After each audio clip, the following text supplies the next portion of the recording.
हमारी पूरी प्रकृति और समस्त ब्रह्मांड ऊर्जा से बना है। ऊर्जा ने ही संघनित होकर अणु को और जीवाणुओं को बनाया है और यही अणु जीवाणु मिलकर के पूरी प्रकृति और ब्रह्मांड का निर्माण करती हैं। यह ऊर्जा ही है जो सूक्ष्म अणुओं को जोड़कर विशाल ब्रह्मांड का निर्माण करती है और सूक्ष्म जीवाणुओं को जोड़ करके बहुकोशीय बड़े जीवों और प्रकृति का निर्माण करती है। हमारे पूर्वजों ने इन ऊर्जाओं को अच्छी तरह से समझ लिया था। प्रकृति को बनाने वाली कुल 9 तरह की ऊर्जा में जो 7 ऊर्जा हैं यह प्रकृति का निर्माण करती हैं। 8वीं ऊर्जा 7 ऊर्जाओं का बीज है और 9वीं ऊर्जा परिणाम है।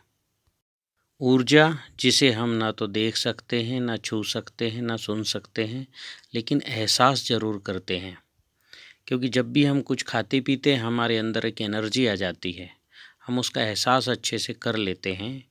यही ऊर्जा प्रकृति को पूरी बना रही है, इसे हमें अच्छे से समझना पड़ेगा। ऊर्जा जिसे आधुनिक विज्ञान केवल वाइब्रेशन या कंपन मानता है, हमारे पूर्वज इन्हें छंद कहते थे, दुर्गा कहते थे। हमारे ऋषियों ने प्रकृति को बनाने वाली इन 9 तरह की ऊर्जाओं को अर्थात 9 तरह की दुर्गाओं को न केवल देखा अपितु उनका पूरा विस्तृत वर्णन भी किया है। पहली ऊर्जा शैलपुत्री है। शैलपुत्री यानी शैल यानी पत्थर की बेटी।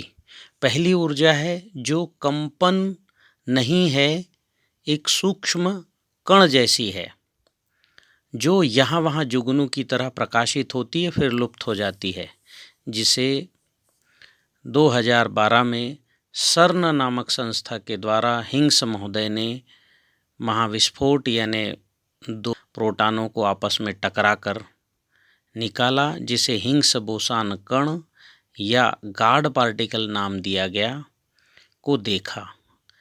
और यही गॉड पार्टिकल सभी अणुओं में भार उत्पन्न करता है जो सभी ग्रह और तारों को बनाता है। हमारे पूर्वजों ने इसे कितना सुंदर और उपयुक्त नाम दिया, शैलपुत्री, जिन्होंने सभी ग्रह तारों और उपग्रहों का निर्माण किया और जीवन की शुरुआत करने की आधारशिला रखी। दूसरी ऊर्जा ब्रह्मचारिणी है, जिसने पहली ऊर्जा द्वारा उत्पन्न किए गए ग्रह तारों के मध्य में गुरुत्वाकर्षण बल की शक्ति प्रदान की और उनको अपने अपने कक्ष में स्थिर रखी। यह ऊर्जा बहुत सौम्य है, शांत है, स्थिर है। आधुनिक विज्ञान इस ऊर्जा को नहीं समझ पाया है।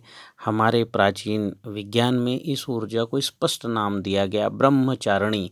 ब्रह्म यानी इलेक्ट्रॉन को पकड़ कर रखने वाली।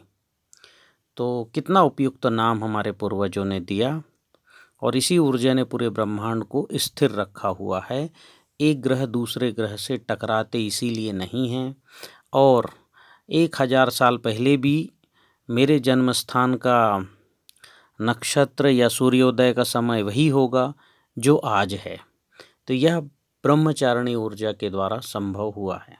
तीसरी ऊर्जा या दुर्गा चंद्रघंटा है, जिसे आधुनिक विज्ञान इलेक्ट्रोमैग्नेटिक वेव्स कहता है। यही इलेक्ट्रोमैग्नेटिक वेव्स जो मोबाइल की घंटी बजाती है। आप ध्यान से देखेंगे तो हमारी जो तीसरी दुर्गा है उसके मुकुट पर आधा चांद है। आधा चांद उसी चिन्ह का प्रतीक है जिसे आधुनिक विज्ञान इलेक्ट्रोमैग्नेटिक वेव्स के रूप में दिखाता है। तो यही इलेक्ट्रोमैग्नेटिक वेव्स जब किसी परमाणु से पदार्थ से टकराता है तो एक नाद उत्पन्न करता है, किसी कण से टकराता है तो एक नाद, आवाज़, घंटी, ये आवाज़ उत्पन्न करता है। तो हमारे पूर्वजों ने देखिए उसी समय चंद्र घंटा को अच्छे से समझ करके उसका नाम घंटा, चंद्र घंटा, जो किसी कण से टकराएगी तो घंटा या नाद उत्पन्न करेगी। तो कितना उपयुक्त नाम हमारे पूर्वजों ने दिया, चंद्र घंटा। ऐसी ही चौथी ऊर्जा है कूष्मांडा। कूष्मांडा यानी कद्दू। हम सब ने कद्दू देखे होंगे अपने घरों में, बड़ा सा होता है और उसके अंदर एक निर्वात जगह होता है जहाँ बीज होते हैं। तो ये जो कूष्मांडा है इसने पूरे ब्रह्मांड को गोलाकार दिया और हमारे ग्रह तारे उसके बीज हैं एक प्रकार के, जो कूष्मांडा से जुड़े हुए हैं और जो स्थिर हैं। तो ये कूष्मांडा ने ही ब्रह्मांड की रचना की, ब्रह्मांड का आकार गोल किया और कद्दू की तरह जो है, जैसे कद्दू नाद करता है, अंदर से खोखला होता है, बाहर से पूरा सुरक्षित होता है, पैक होता है, वैसे ही ये जो कूष्मांडा है इसने पूरे ब्रह्मांड को चारों तरफ आवरण दिया। पांचवी ऊर्जा स्कंद माता है। 9 ऊर्जाओं में इसी ऊर्जा को हमने माता कहा है, क्योंकि यह ऊर्जा जीवन शक्ति यानी प्राण ऊर्जा देती है।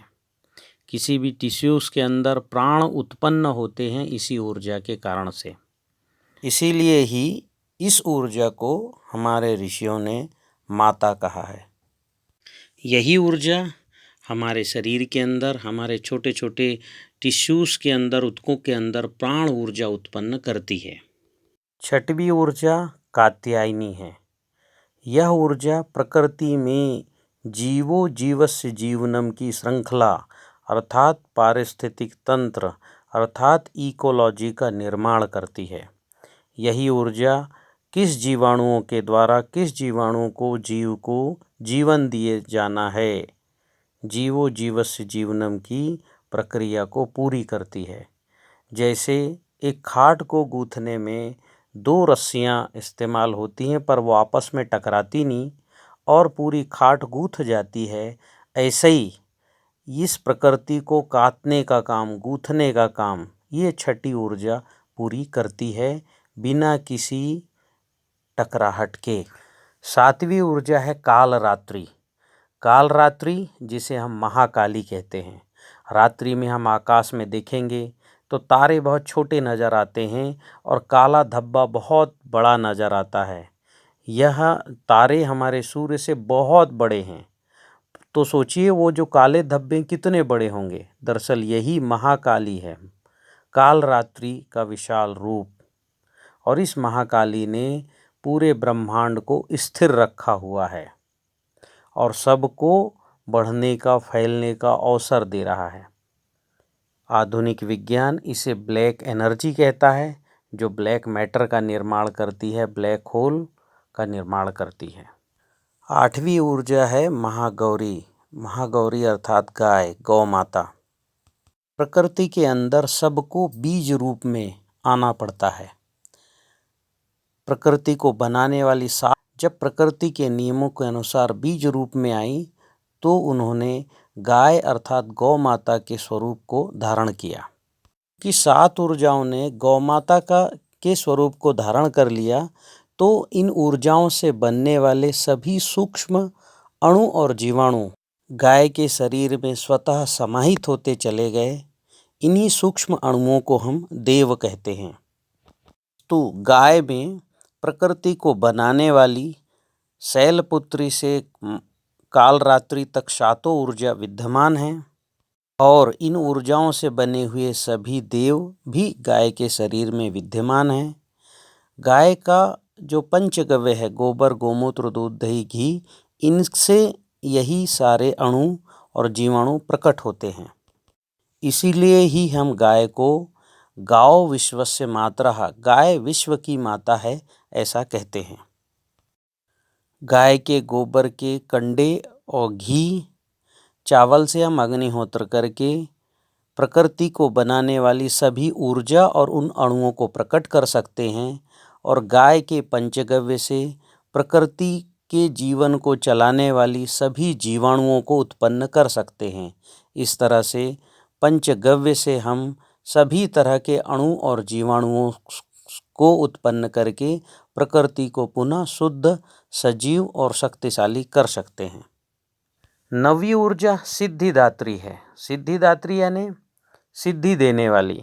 योग, शुरू की जो 7 ऊर्जा हैं, इन ऊर्जाओं का जैसे जैसे हम योग करेंगे वैसे वैसे हमें सिद्धि मिलेगी। हम किसी भी तरह के अणु को किसी भी अणु से जोड़ेंगे तो कुछ ना कुछ योग बनेगा। अच्छा भी हो सकता है हमारे लिए, बुरा भी हो सकता है। तो योग बनाने की जो प्रक्रिया है, यम नियम आहार विहार प्रत्याहार, ये प्रक्रिया तय है। इस प्रक्रिया के आधार पर हम कोई भी काम अगर करते हैं तो हमें निश्चित ही उसका परिणाम, उसकी सिद्धि प्राप्त होगी। यही सिद्धिदात्री है। यह सिद्धिदात्री एक्सिस है, धुरी है, सभी सातों ऊर्जाओं की धुरी है। यह नवी ऊर्जा सुप्रीम भी है और शून्य भी है, पूर्ण भी है और शून्य भी है। आइए इन ऊर्जाओं को हम गणित की भाषा से समझने का प्रयास करेंगे। वैदिक गणित का पूर्णांक 9 है और वैदिक गणित कंप्यूटर के डिजिटल रूट पर आधारित है, अर्थात जब तक एक अंक प्राप्त नहीं होता तब तक 2 अंकों को लगातार जोड़ा जाता है और अंत में जब एक अंक प्राप्त हो जाता है तो वह डिजिटल अंक कहलाता है। आधुनिक विज्ञान का कंप्यूटर या सुपर कंप्यूटर किसी भी वस्तु का डिजिटल अंक निकालता है, किसी भी भाषा का डिजिटल अंक निकालता है और उसके गुणधर्म का आकलन करके प्रतिक्रिया देता है। हमें डिजिटल अंक निकालने की प्रक्रिया को पहले समझना पड़ेगा, तब ऊर्जा विज्ञान को हम अच्छे से समझ पाएंगे। यह गणित का विषय है और इस विषय में हमें बैठ कर के अच्छे से इस टॉपिक को समझना पड़ेगा।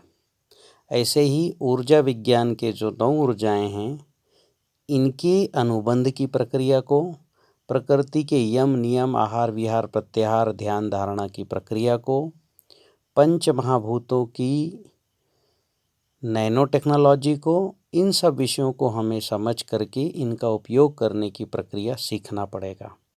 इन्हीं बातों को इत्मीनान से सीखने के लिए हमने 5 दिवसीय ऑनलाइन प्रशिक्षण शिविर का आयोजन रखा है।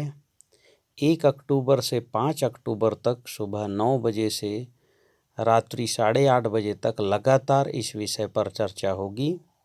आप ऑनलाइन इस प्रशिक्षण में आकर के इन सारे विषयों को अच्छे से समझ करके अपनी खेती, अपना स्वास्थ्य और प्रकृति को शुद्ध और सजीव करने में महत्वपूर्ण कार्य कर सकते हैं। अस्तु आप इस प्रशिक्षण शिविर में आएं और इन 9 ऊर्जाओं के अनुबंध प्रक्रिया को अच्छे से समझें, यह मैं आपसे आग्रह करता हूं। बहुत बहुत धन्यवाद। आपसे एक अनुरोध और है, हमारे इस YouTube चैनल ताराचंद बेल जी जैविक पाठशाला को आप शेयर और सब्सक्राइब भी करें और बेल आइकन के बटन को दबाकर मेरे आने वाली सभी वीडियो को प्राप्त करने की व्यवस्था को चालू कर लें।